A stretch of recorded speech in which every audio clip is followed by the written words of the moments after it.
Euzubillahimineşşeytanirracim. Bismillahirrahmanirrahim.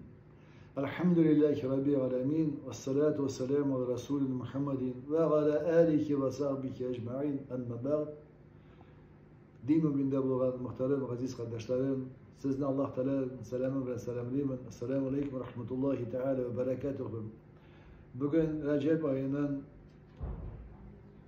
mübarek bir gecesi, bu sıradaki Miraç gecesi.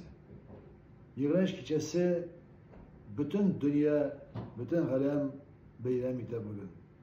Sizler şu hulu bayram bilen ben sizler ihlas gönülden tebrik ettim. Çünkü bu bayramda Peygamberimiz Muhammed Mustafa sallallahu aleyhi ve sellem Mekke şehrinden Yeruşalim'e girip ciddi karşı Allah Teala'ya konuştu.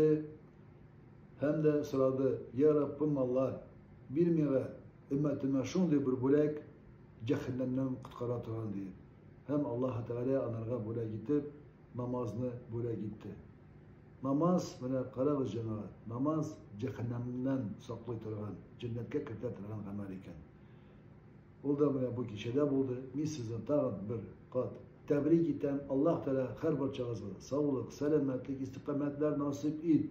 Kayıl hasetlerden, belle kazalardan saklasın. Burcu meşakkatlerden saklasın. Bağlarına tevfik, hidayet, istikametler nasip etsin.